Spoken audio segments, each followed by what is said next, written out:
It's 2GLF 89.3 FM. Welcome to the Relationship Whisperer Show with Miss Dragonfly. We have an exciting show on today. I'll first be giving some advice out to parents, and later we will have a guest joining us where we will be doing a reading for her, a relationship analysis reading about her and her partner. So any of those out there that are curious as to what an astrology relationship compatibility analysis would be like, stay tuned. All right. Now, parents always want the best for their children. That's a given. Well, that's why I guess parents spend a lot of money to put their children through private schools if they can afford it. And why do they do so? It's to give them the best start in life. They think that would give them an advantage in life from putting them through private schooling. And a lot of us or a lot of other parents that can't afford that feel that they're letting their kids down by not being able to give them that head start in life. However, that's not necessarily the case. Not necessarily the best thing. Private schooling is not the be all and end all. You see, there is an even bigger advantage that they can give their kids without spending any money at all. And what is that? Well, that is to teach them life experience. I find it really strange that lots of parents don't. They don't do that. So I guess, and they think, oh, paying all this money and putting them through private school is enough. But what is the thinking? They don't teach them anything else. So what is the thinking there? Is the thinking that their obligation is just to raise them until they're physically big and then leave them to sink or swim? Really?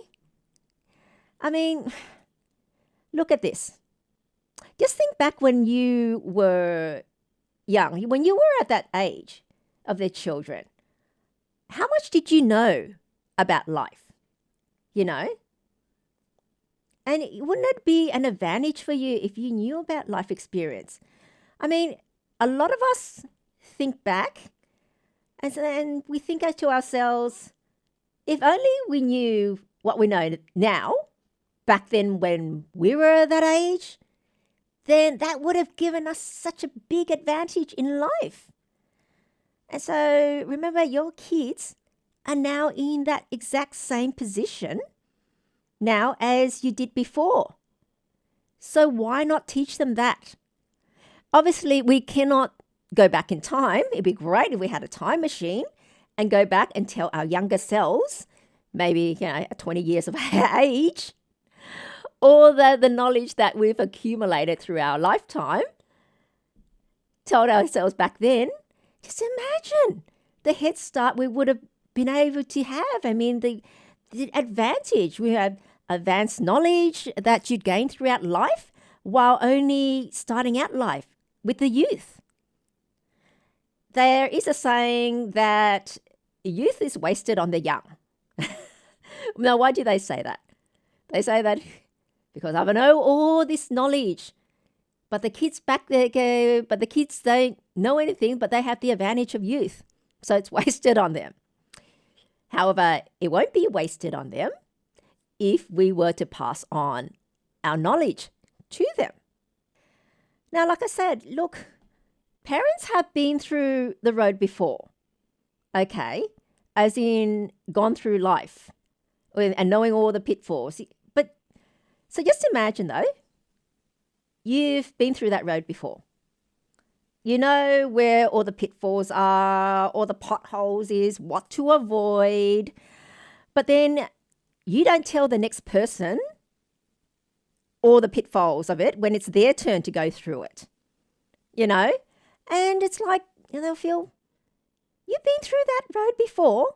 You knew all the stuff that you need to avoid. Why didn't you tell me? What an ass. Why didn't you tell me that so I could have avoided that? And that's the sort of thing. I mean, how many of us look back on our lives and think, gee, I wish someone had told me about all that. Then it would have helped me so much. So parents, look, a lot of parents, I guess, justify that or may genuinely even think that, they don't say it because their kids won't listen. Okay, there's no point in telling them they won't listen. Yeah, and I've heard that a lot of times. However, this is where explaining is very important. You need to explain so that they do listen. And if you do explain, they will listen. Just think, someone might put out some statement and you go, I don't agree with that. Oh, what's that all about? Don't listen. But if they had explained to you, sat down and explained to you why it's like that, you might most likely to listen. But I guess in parents' defense, they don't know that they need to explain, and also they don't know how to explain. Okay, just think of this analogy, and this is how you can explain to your children. Just think of a mother lion. A mother lion, in order to make sure her cubs survive, teaches her cubs how to hunt so they can survive. A mother bird would teach its hatchlings how to fly and how to find food so they can survive. But why, as humans, parents don't do that? I have to put out there, we're less caring than animals in the animal kingdom, that we don't want to make sure that our children have the skills to survive, and survive through life. Which then comes to another question, obviously, is what should you be teaching? Yes. What should you be teaching your kids? Okay, so tell them the analogy in the first place about the mother lion and the mother bird. That's why it's easy for them to understand if you give them that analogy. The thing you should be teaching is life skills. And life skills is something that they cannot learn elsewhere. No school is going to teach it. Okay, and maybe if the kids are able to get a mentor, if you can, the parents firstly pay for it, or know someone that's willing to take on that mentor role. So why don't parents take that role themselves and teach their children all that they've learned and accumulated throughout their lifetime? Of course, it's knowledge that can only be gained through going through life and learning from past experience and past mistakes that you've made. Very simple things like, how do you determine who you can trust and who you can't? All right, you might have gone through life and had that experience, and then you're, okay, and now I know not to trust someone like that. Now I could see in retrospect, what the red flags were that I should have picked up on so as to not trust that person. So your child is not going to know that until they go through and experience that themselves before they gain that knowledge. Wouldn't it be an advantage to tell your children beforehand? And so tell them, and then they can get that knowledge so they can avoid having to go through that, because learning is very expensive. All these, when you learn through life and going through experiences, it costs you a lot to learn. Not just through them, it's through money. It might have cost you because you trusted that person when you shouldn't have, and it ended up costing you either through fraud or being trickery or whatever, or you lost your job because of some work colleague that did a number on you.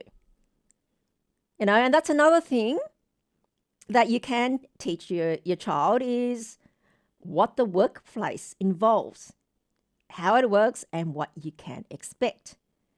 There's all sorts of politics in the workplace, and it can be very, very toxic. And in certain workplaces, it's actually rather so toxic that would say the weak don't survive, in terms of the very trusting don't survive, naive don't survive, and the people that don't understand that, or the pitfalls of it, what to look out for, and whether or not that's an environment where you have to keep watching your back, or an environment where it's okay and people are likely to be whether or not you can tell that workplace is something that you can trust, you can be relaxed and be comfortable in. You don't have to put your guard up, so to speak. A lot of parents, look, we've all been to the workplace, and a lot of us have been through some really nasty ones, some really toxic workplaces, I can say. I think a lot of our listeners would be there nodding their head. Yeah. So why wouldn't you teach your children about that? Why wouldn't you forewarn them about that and pass on your knowledge and what you've experienced going through that? A very important thing to teach them is how to navigate the workplace and workplace politics. As we all know, it gets played there. Okay, and the games that are played there. And we all know there's sociopaths out there. And these are something that career advisors never mention, either because they've just been working in one place as a teacher or whatever it is, they don't experience it themselves personally, or, which I think more likely the case, they don't want to scare the kids off going work and confuse them, actually, because when they're only just starting out in life and they're young and they're naive, they have no frame of reference in order to understand it. They wouldn't understand it. It was just being told like that. I guess, yes, you can say then it's going to be difficult for your child to understand that. But as a parent, you can tell them what you've been through, or give a certain situation at work. I did this, and this is what someone else did. Or someone tried to stab me in the back by trying to set me up. Or this is the signs. This is what happened to me. And looking back, this is the sign that that person was given off, that I was going to have a problem with them. So these are things that you can teach your child about, because it's happened to you. And also, a lot of this toxic environment, it happens everywhere, but most often happens in corporate, because you're in a closed office situation. Everyone tries to get noticed by the boss, and so they would get more chance of climbing the career ladder and getting promotions. I think we have all come across something like that at one stage or another. And you know what? You yourself would know your child the best. So you yourself would be able to tell whether or not your child is suited to that environment. And if you don't think they're suited to that environment, that corporate life, then you need to tell them that. And because whether or not your child's got enough teeth to cope with that sort of environment.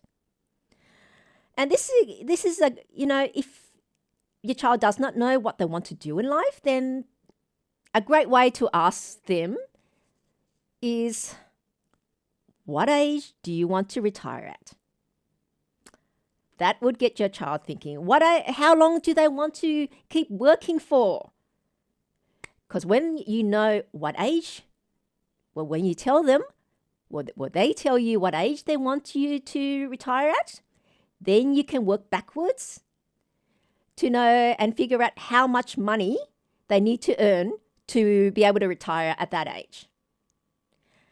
And lots of kids don't understand that and want to do special interest careers. They might be interesting but pay very little. So this is a great way of actually smacking reality into their face, so to speak. So if you ask a child, Or a teenager, what age do you want to retire at? Most often than not, they're going to pick a very young age. I mean, I heard from one 20-year-old guy, one 20-year-old boy to me, he wants to retire at 30. First of all, he told me, when I asked him about his career, what career he wanted to do, he said, doesn't need to earn much money.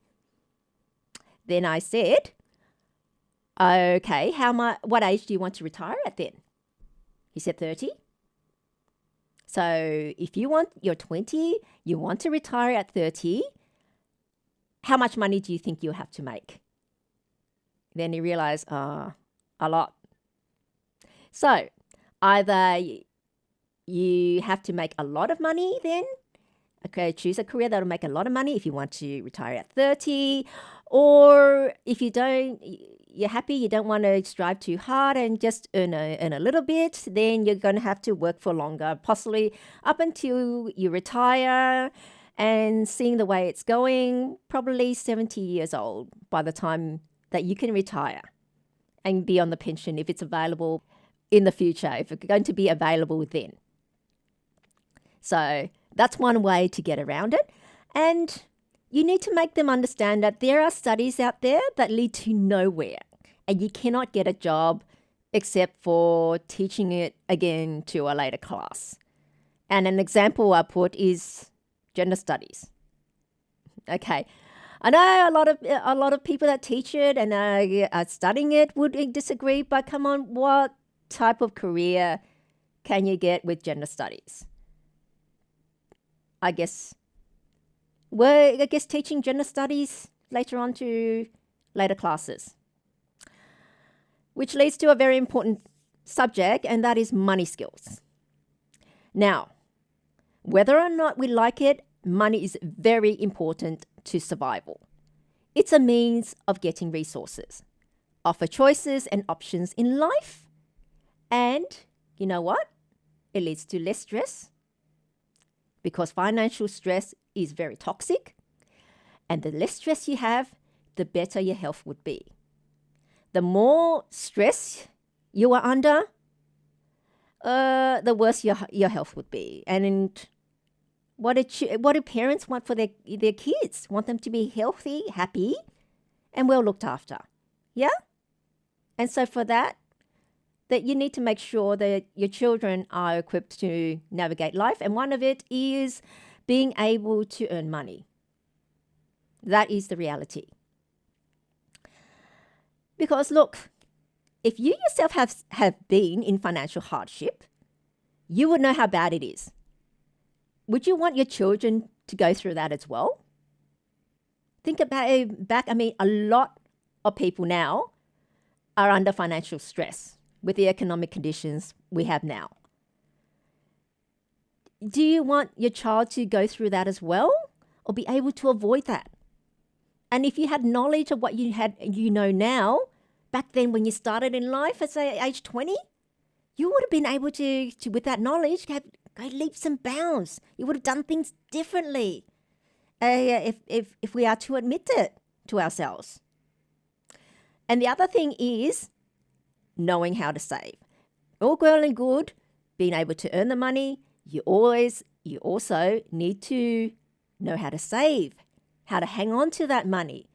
It's just like you have a pocket with a hole in it. No matter how much you fill that pocket, it's never going to be full because there's always a leak coming, leaking down the bottom. It never gets full. So you need to teach them how to save and why it's important to earn enough, not just to get by, but enough also to be able to put aside for a raining day. Have you ever heard of an old children's story called The Ant and the Grasshopper? This was an rather old children's story, and this is a story that we can all take from and what parents should be teaching their children. And a big thing at the moment, especially with all those afterpays and going into pay first and buy first, get the goods and pay later. It's a debt trap. Really, they need to be teaching their children to In order to avoid that, to live within your means. Avoid this debt trap. Avoid accumulating debt that you have to pay later, because not only then in the future, you have to sacrifice the money that you earn in order to pay back this debt, but you have to pay back extra in the form of interest. And then it gets very hard, and then it compounds the issue, the problem compounds itself, and this burden gets bigger and bigger. And so they need to teach their children this very simple equation. Income minus expenses. If you can't earn enough, then you need to cut back on your expenses. It's also the little things that would make their lives easier. And only with that knowledge that can only be gained through experience. I'll tell you a very simple example. It's like keeping receipts from the car park. Say you went and paid for your car parking. Okay, and so presumably when you come out through the boom gate, it'll let you out because you've already paid. However, what if there is some sort of computer issue where it doesn't recognize that you paid and doesn't let you out? How are you going to dispute that? So it's best that you get receipts. Teach those little things. Also, like when you to the children to pay attention when you're paying something and getting to the change. Make sure you check the change, because it's a big more hassle if you've got a quibble about it. Okay? And just like with the car park, then you've got to dispute with them. They ask, well, if you said you paid, where's the evidence? Did you get a receipt? Then there's a big argument over it. So in order to avoid those headaches, take precautions. Look, and the thing is, you need to tell them things like, whatever task you're going to do, then work out what you're going to do to be able to get there. And look, I know you cannot teach them everything, as you don't know what and when that situation will come up, that will come across. So what you can do is you can teach the children, teach them to try, the skill generally is try to foresee what can go wrong before you do that, or the little things that can go wrong, so you can take an action to prevent that situation from happening. Because as parents, as you know, when you try to teach children, you can't foresee everything that can go wrong, or which I should say, every situation that they're going to encounter. You can tell them about things that you remember, situations that you can remember, but you're not going to be able to remember every situation, and you're not going to be able to anticipate what situations they're going to come across. So in order to, not to have to tell them this situation, and that's what you do to prevent it, or so forth, you tell them as a general act, try to foresee what can go wrong beforehand so that they can act to prevent the situation. Think about what affects a person's life the most. I'm saying the most. It's not career. It's not the career that they choose or where a person lives. It really is who they choose as their life partner, who they marry. I guess a lot of people don't realize that, and they don't think of that. But think about it. Whatever career you choose, it affects your money and your work. And where you choose to live, I guess it affects your lifestyle. But they don't give much thought as to who they choose as their life partner, who they marry, so to speak. But they just think of, I like that person, I get along with that person, so I'll marry that person. However, who you choose to marry, who you choose as your life partner affects every facet of your life. You know, it affects, your money, your health, your emotional well-being, and your career and general well-being. And I guess a lot of people that have been through divorces can attest to that. And saying they've, not just financially, it's cost them, but they've been put through the emotional ringer, And especially if there are children involved as well. Little games get played as to access, if they're allowed access, so to speak.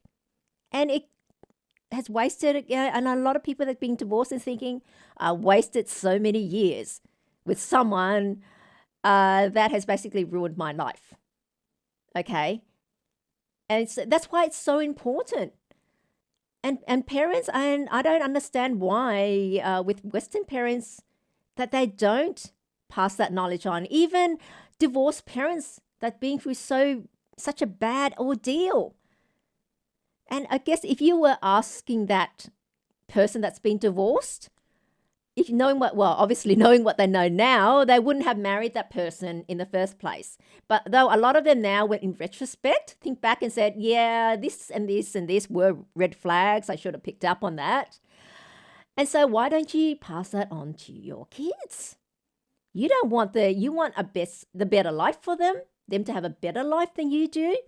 So why don't you pass that on? See, this is the thing. Western parents don't get involved in their children's love life or advise them or make comments on who they choose to marry. And the thinking is, I guess, they'd rather not intrude. And because then the parents won't listen to them and it creates friction and so forth, that they're not happy with their child's partner and so forth. But they need to remember, they've gone through all that, but their kids haven't. So they would have no idea. So you need to teach them that. What is a good partner and what isn't. And I have to tell you, this is one thing that Asian parents do, especially Chinese, that Western parents don't, is they get involved in their children's partner selections. About who they should marry. And they have no issue with letting their kids know what they think about their partners, so to speak. They get involved whether it's welcomed or not. And they have life experiences, so they want to pass it on to their children. However, what the problem with them is it comes across more like commands rather than teaching. And they give it off like commands rather than teaching their kids and explaining why. And in their defense, I have to say, basically because they don't know that they need to teach. And also they don't know how to teach. They don't know how to explain. And that's I guess, that is a weakness of all parents. People don't know how to explain. If you can explain properly, then children, not only children, I guess anyone would be willing to listen to you. And so you need to explain to your children. And I guess otherwise, if you leave it up to the kids, what will they do? They will just marry who they like. And then you hope that they haven't made a bad decision. And I guess a lot of parents, even though they may not be happy with their future son or daughter-in-law, keep their mouths shut because they don't want to rock the boat and upset people. But you have to think about your child. What's best for your child? Do you want to have your child to have a better life? And it's such a case where, a lot of people are surprised, and I was as well. I was one of the people that were surprised that arranged marriages, statistically, work out better than the ones where children have chosen themselves. Arranged marriage in the sense that the parents have had a hand in picking. Okay, I think you should marry that person, so to speak. And then I realized, well, why are they more successful? Why are there less divorces with those arranged marriage types than the ones where the children have freedom to choose or chose freedom, or wouldn't say they had freedom to choose, let's say they made the decision. It's because the parents are not emotionally involved. They're not in love with the other partner, so to speak, so they don't have that to cloud their judgment. And so they can make a rational decision. They know what qualities in a partner you need in life because they know they've been through life. They know what's trials and tribulations. and what you're going to come across, and so what you need your partner to do to assist you in getting through that. And look, at the end of the day, if someone is helpful to you and able to help you get through things, one, you'll be happier because you haven't had that block you. You've had someone to assist you. And when someone's helped you to make your life better, naturally, you're going to feel grateful to them and feel pleased with them and love them. And also, parents know their child. They know what their child's like, and so they'll know what their child needs. So it seems to be such a cold decision, but it's such a rational decision. I know it's a very unromantic decision. And I guess society romanticizes marriage and love and that sort of thing. Nothing else matters, just love. Love would matter. But what they don't do is they don't consider that that's all fine and well, but a marriage relationship or a life partnership is what you could call a created bond. Okay? Like a mother and child, that's a natural bond. The mother would love the child no matter what. But you fall in love with someone because of the things they do, they're able to do, and how they're able to help you. Okay, and they're nice and pleasant. You get on well, but in order for that love to continue, it has to be supported. So there needs to be less stress in your life, less pressure on the couple. So they're happy, and also that you're able to add value to each other's lives. Because if someone is able to add value to your life is better, and then you love them. You don't want to let them go. Because your life would be the poorer without them. And that is something that's very important. To make sure that, I wouldn't say make sure, it's something you can do that if you want to keep your partner. You want to hang on to them, you make sure you add value to their life. Because just think about it. If someone added value to your life, you're never going to leave them, would you? Why would you? Your life is better with them than without, than on your own. And that is what we should be striving for. That is how we can make a marriage last. And that is why, that is how you can have a great life. And Asian parents know this. They know if their child has a partner that would be supportive of them, if their child is supportive of them, life becomes easier for them and they can have a happy life. And that's what parents at the end of the day want. They want their child to have a happy life, be successful and happy and healthy. And part of being healthy is happiness and less stress. Because that leads to, because the less stress you have in your life, and the happier you are, you get less health problems. And so you're healthier. And when you're healthier, you're happier. And when life is easier for you, the child is happier, has a happier life. So that had all that knowledge, that life experience that you passed on to them, and they've had that, say 30 years of life knowledge and experience. They got that when they were 20 years old, and you've passed on to them. Imagine the advantage they would have. They would be able to do something with their life. It's like they had a head start in life. And the child would be so much more successful, so much more wealthier, and so much more happier. And as parents, again, I say, that's all I can confidently say. Every parent would want that for their child. And we have a guest with us today. Welcome to the show, Sasha. Thank you for having me. I'm glad to be here. And Sasha, you've requested a relationship compatibility analysis. I understand you're married? Yes, I am. Yeah. How long for? We've been married for 23 and a half years. Yeah. Yeah? Yeah.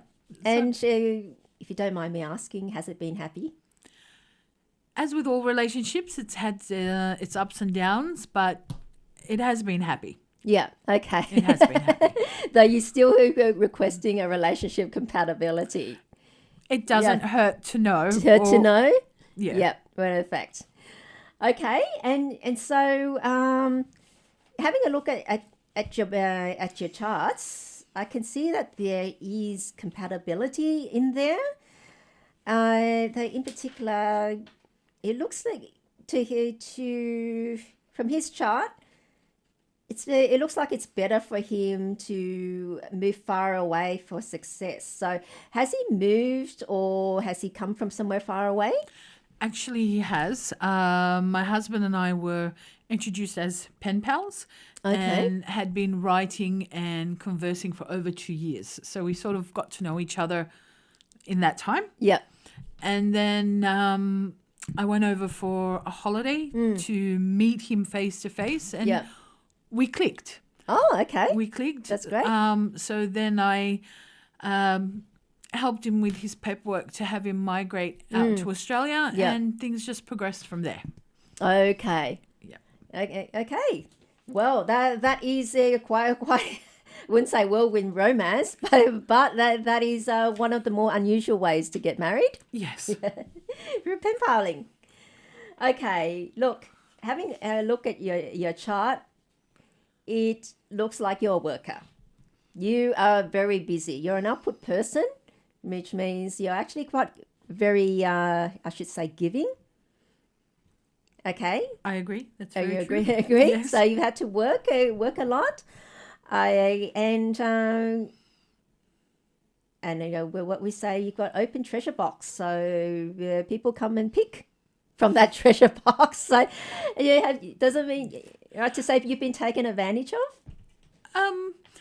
In some instances, I'd say yes. Yeah. And in other instances, I'd have to say my husband and I are both very open and giving people. Yeah. And if we can help you or help out in any way we can, we do. Yeah. We're very active within our families and our communities, and you know, try to give and help as much as we can. But in having said that, we also receive the same as well. Yeah. Okay. I guess that is quite common in a lot of not just Middle Eastern cultures, but Eastern cultures generally. Very family oriented right. and quite close knit, as from what I would say. Very much so. Yeah, very Yes. much so. So yeah, look, you do have quite a lot of compatibilities. I guess so. For we've looked. Look, you've got 2 dragons, one on the year and one on the day. But in between them, there you've got a dog on your work palace, and which is also your family palace as well. So I can see conflicts. I mean, the dog and the dragon is normally a clash. And so it's, I should say, ganging up on the dog, the sandwich in the middle. So that does get attacked. And normally the dog there in that place not only represents sisters, but mothers and also work. So I'll just say, look, the dragon year for you would say going to be interesting. You only have another dragon. However, yeah, so workplace for you would be hard, but looking at your husband's chart, he actually has a combination that wouldn't say protect, but shield you somewhat from it. So I guess, do you feel like you're kind of like your workplace being attacked? I do agree with your analysis. Yeah. Currently, I am having some issues within Yeah. the workplace, and I am looking to rectify it, whether by applying for other jobs just to remove myself from the situation. In relation to family, for example, sisters, Yeah. I do come from a large family that's mainly female, so girls always clash. So there also could be something there, but the reading is, from my opinion, it's correct. Yeah, okay. In fact, there are combinations, but looking at it, look, I have to say with his chart, he seems like he is someone that likes money, likes money coming in. Don't we all? Coming in, like, don't we all? But he doesn't particularly like to work hard for it. Is that true? It can be true at times. In having said that, he is a worker. He's worked since he's migrated to this country and hasn't stopped. Yeah. But sometimes if the situation presents itself to make extra money to come in, he sort of has to be pushed a bit to Oh, okay. sort of like, for example, the opportunity's there, go take it. That does rear its head sometimes. Okay, because it means you kind of have to push him a little bit, a bit of Yes. reluctance. So do you think he doesn't mind working because of the person he is or because of culture? Where I know with a lot of Eastern cultures, there's expectation a man has to work. If he doesn't and the woman works, he's look like, what type of man are you kind of thing. I think it would be a combination of both. Yes, he is the man, and in our culture, he's seen to be the primary breadwinner and bring in the income. It's supposed to be. Yes. That's their role. Yeah. That's their role. And also, he isn't a lazy person as such, and does understand that in order to survive, you need to work. You have to have incomes coming in this day and age to be able to live. But sometimes if there's the opportunity, like I said, to make a bit of extra money to come in, might have to be pushed a little bit Okay. to go take it. To go instead take of, it. oh, I've got my weekend, I want to go out and party. Yeah. You sacrifice a bit of it to bring in that a bit of extra Okay. income for a bit of extra comforts, so to speak. Yeah.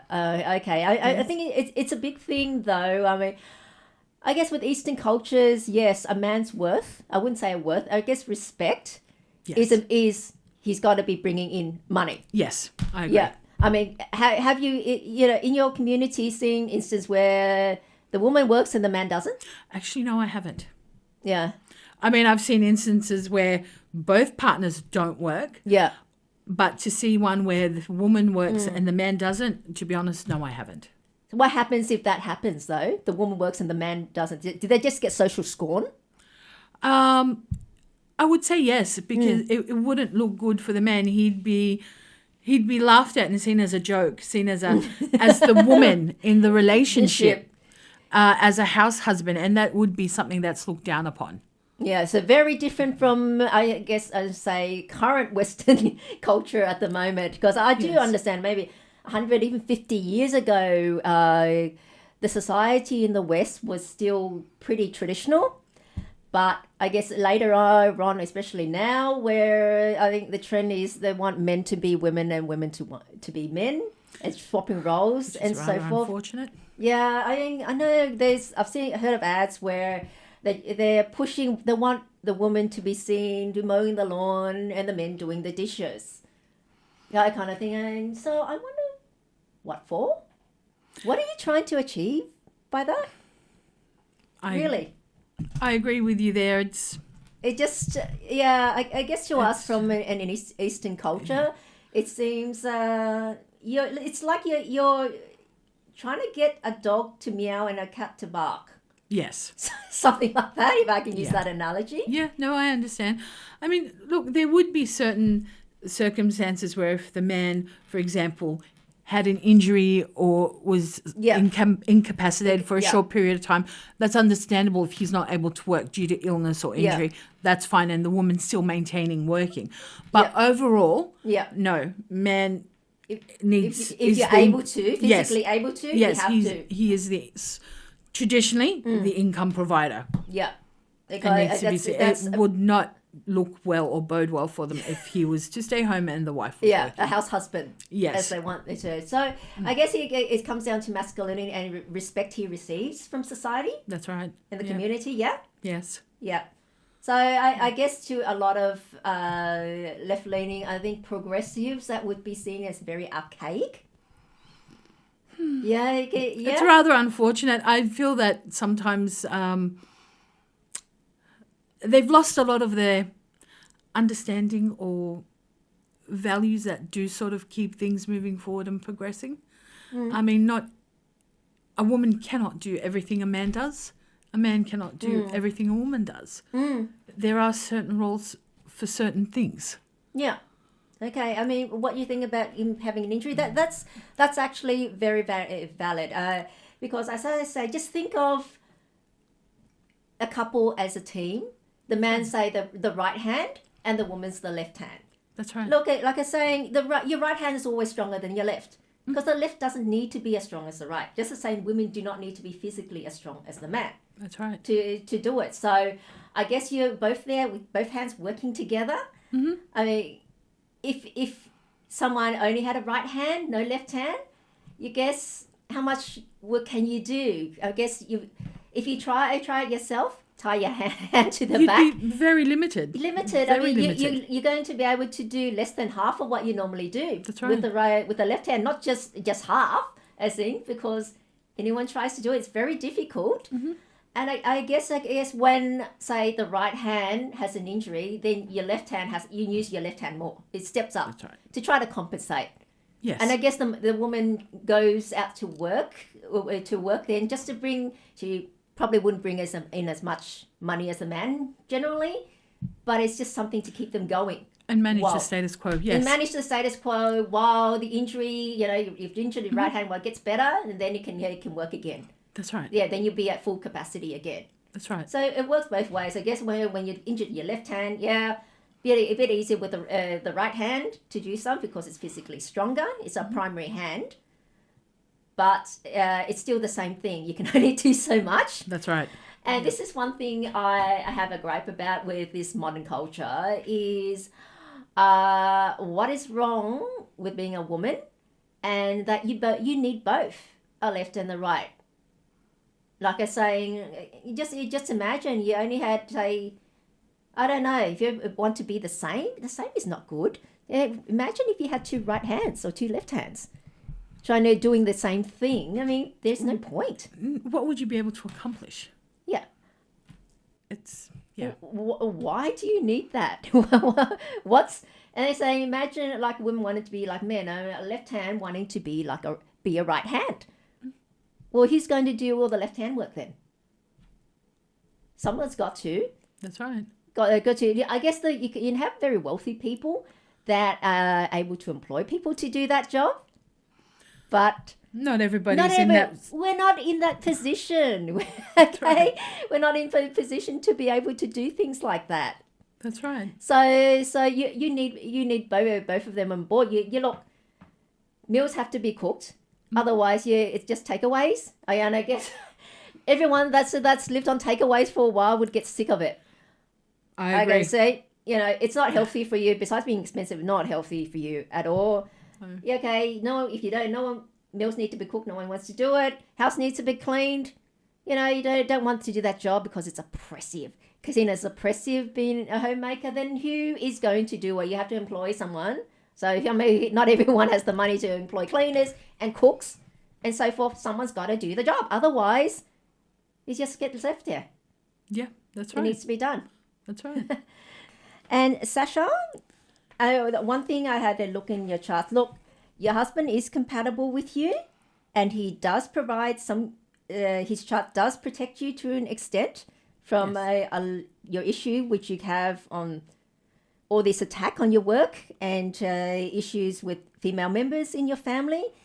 Well, not a complete protection because you're still going through that. But one thing I have to say though, it will come at a cost to you in terms of you will have with him. You have to work harder. Yes. Yeah. Has that been the case? To be very blunt, honest, yes. I mean, but with any relationship, you have to put in the effort and the work. Yeah. Otherwise, we probably wouldn't have lasted as long as we have been. Yeah. So you work at it. Yes. Yeah. It's a constant work in progress. Yeah, work in progress. So, look, judging from this, what it also is telling me is you're perhaps working harder than him or earning more than him or something like that. Currently, at the moment, I would have to say yes, I agree, because I do have two jobs that I work at. I have my permanent role, and then I've also got a casual role that I take up as needed. My husband was of the impression that, before he came out here, it was sort of like, oh, when I come out there, I'm, the man of the family. I'll provide. You don't Yep. have to work anymore. I'll look after you. Yes. So to speak. And my response to him at the time was, I need for you to come out here first Yeah. and see what the life situation is in Australia Yeah. before you tell me you don't need to work anymore. Yeah. I said, because once you understand what the lifestyle here is, you'll understand that you do need 2 incomes, if not 3 or 4, as it is at the moment. Yes, it's to be getting so yes, bad. to be able to survive and thrive. Yeah. So needless to say, when he did finally come out here, he realized and understood what I was talking about. Yeah. So it's not an impact on his masculinity, the fact that his wife actually works. He understands that, yes, we both have to work to survive. Because that's the situation The at the moment. situation that it is. But yes, at the moment I'm doing 2 jobs and he's just Wow, doing one? got the one. Okay. Well, that's... I have to say, look, feminists would disagree and saying we're just as capable as men and so forth, but they keep ignoring the fact that biologically we're different. Okay, Yes, we're not as physically strong as men, and we don't have the stamina as men, which that's why they keep not really understanding why there's so many male top chefs as compared to women, where generally women are better cooks than men. Yeah, generally. That's right. But yeah, there's all the top chefs when you go around, it's men. Yes. And I guess I put it down to the men have more stamina than we do in the kitchens. Professional kitchen, I say. And I think in working in restaurants, I hear of stories as how many long hours that they do, and sometimes 18 hours a day that they do, and they have to keep going like that. And I think women would break a lot sooner than men. Yes, I agree. Yeah. I agree. But we've got people pointing out, oh, top chefs are men. The top knitter in the world is a man that do all the women's work a lot better. But I guess that's only the top, and I guess because we're different. But this is one thing; it's not putting women down, and this is where I find a lot of have an issue with feminists, because they're saying, oh, women are equal to men because we can do what a man can do. You've heard of that? I have, but I don't agree with that point of view. We were created different. Yeah, but for a reason. Yeah, and I think this is something that they miss, because by saying that, you've actually reaffirmed that view with the misogynists, because you're saying that to be equal to them, you have to be the same as them, because only they have value. What they traditionally do have value. And the work that women have done throughout the ages have no value. Don't stay home and be a doormat doing all that work that has no value. As like I said before the break, I mean, what is wrong with being a woman and all that work someone has to do, all the home stuff? There's nothing wrong with it, because you're helping your family, you're helping your husband, you're helping your life together to progress and move forward. Yeah. It's not like you're not valued. Yeah, no, I think they tend to lose their perspective. Yeah. Yes. And saying instead of trying to push women to be and do the stuff men do, why not? This is me. Why not point out the value that women have contributed to society? What we have traditionally done. No, it's not useless or worthless. No, it's just as important and it's just as much value. That's right. Okay, that's what I want our listeners to be thinking about. It's very, very important, and have pride as a woman that what you do is important, and you have value as a woman. You don't have to try to be something you're not. That's to try right. To impress and improve. Yeah, and prove something. Okay, what happened to having value as you are, as a thing? Exactly. You know, at this point, when I say with him, you'd have to work harder. Yes. Yeah. Okay. You didn't know that before you married him, did you? No. Yeah. No. So in hindsight, would you still have gone through with it if you did know? Yes, I would have. Because I got to know him as a person beforehand. Yeah. I think the lead up the 2-year lead up into Yeah. everything sort of got me to understand a bit better. But like I said, as with anything, you do have to work at it. Yeah. I didn't envisage myself working 2 jobs as I Yeah. currently am, Yeah. but here we are. But I never visualized myself not working. Yep. That's just not who I am. Yep. I'm not one of those stay-at-home housewives that all she does is clean house, cook, look after Yeah. children, Yeah. and that's my day, Yeah. even though it is important. But for myself, I would also like to be able to bring in some income to contribute to the household Yeah. and to the family. Yeah. So, Yeah, of course. But yeah. no, look, as humans, our human nature, we would have preferred to be looked after. I mean, yeah. of course, that's but Yeah. reality is that's not everyone's reality. That's So not everybody's. if you knew beforehand, it would have been more of an informed decision. Yes. Yeah. Okay. So would you still recommend people to do the reading beforehand? Everything helps, and yes, I would recommend it. Yeah. Okay. Now, in retrospective, and it's correct in terms of how it's turned out in your relationship. With your reading, yes, it has. Yeah. Okay. Yes. Yeah. So no real big surprise. Well, I wouldn't say it reaffirms everything that's happened. Yes. Yeah. Yes, it does. Yeah. Okay. I guess so. I guess with the knowledge beforehand, if people had the reading before they made it official, I guess it's an informed reading, and you go into it knowing what you're up for. Yes, that's right. Yeah. And what to expect, and you can work at Okay. different. You can work on the different angles to make things better and smoother and Yeah. transition easier. Yeah, and I guess looking at your chart, you're actually going through quite a difficult situation at the moment. Okay, Sasha, I've noticed that there are some issues in your chart.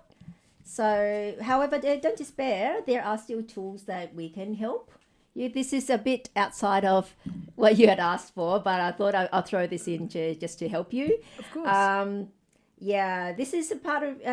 This is one thing with Chinese astrology that is different from Western astrology is that, we don't have no qualms about being blunt about issues because, you know why? Because we have tools to manage it. So no qualms about to tell you what the problem is, if there is a problem, so that we can address it and try to fix it. I would like that and prefer that. I think it's better. Yeah. So, like I was saying, I have a feeling where you're staying at the moment, probably not the best. To fix, help your chart along and by extension your life, you can pick a house that's facing a certain direction. I can tell you that, Jen, it's either an ox or a goat position, and I'll let you know what the degrees are of that.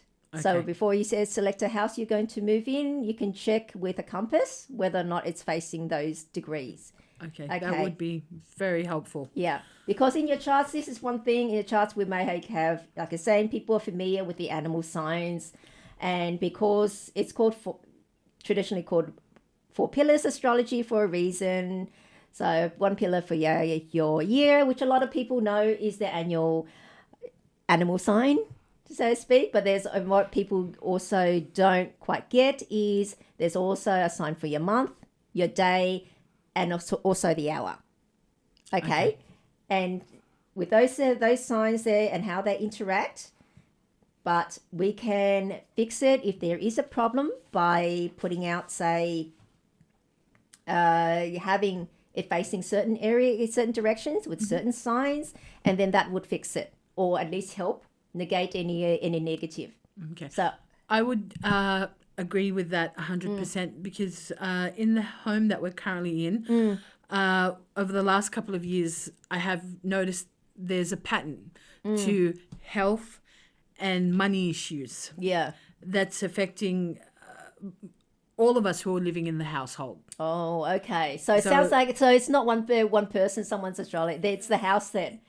Yeah, it's not an individual. If it's affecting all occupants of the house, it's definitely the house then. It's not. So, but to narrow it further down to my husband and I, as based on the reading, yes, no, I totally agree with it, and we've actually discussed relocating and moving somewhere else because there is certain patterns that are being followed and repeated every year.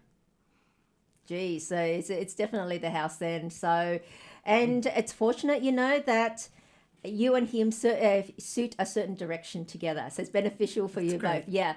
There is instances where, unfortunately, for the couple, they suit different directions. So what do you do? If you have it facing the direction that suits one partner, then the other partner gets left in the lurch, so to speak. And that gets difficult. But there's still other ways to get around it. But normally, when that sort of thing happens, it's an indication of an underlying incompatibility. Okay. Yeah.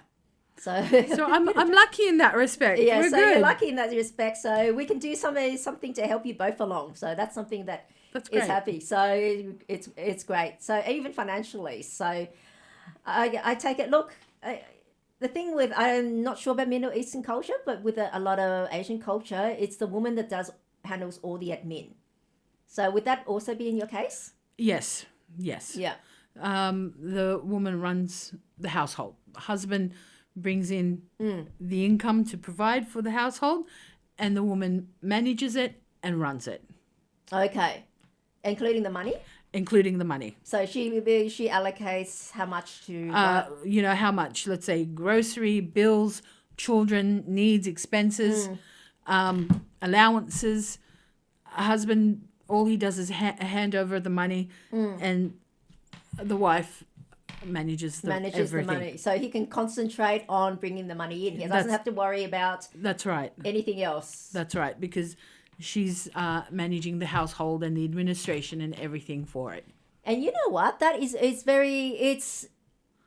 playing to the strengths of each partner. Because Yes. I find that women, because we're more detail orientated, we're more better doing the admin role.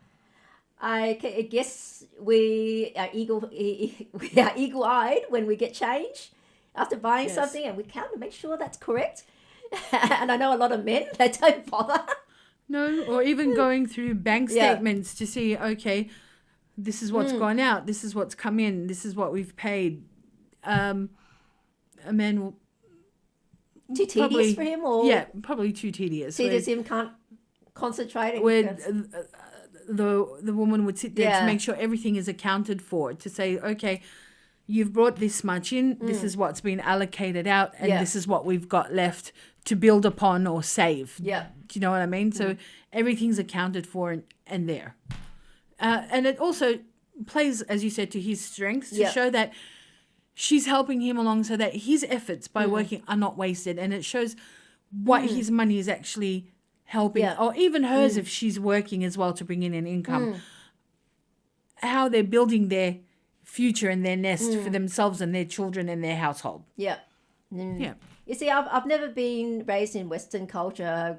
Yeah, obviously, yes, you grow up in a Western country, but it's different than being a part of that household, because the dynamics of, obviously, your dynamics in a family is different, going to be different from the dynamics in society and how you interact with the outsiders. Yeah. Yes. But what I understand, because I keep hearing them denigrate the traditional wife, the homemaker, the woman that stays at home, saying that, she is not, apart from the derogatory, she'd be a doormat and so forth, that she's put herself in a very vulnerable position. No. Like he's in control all the money, she's very vulnerable.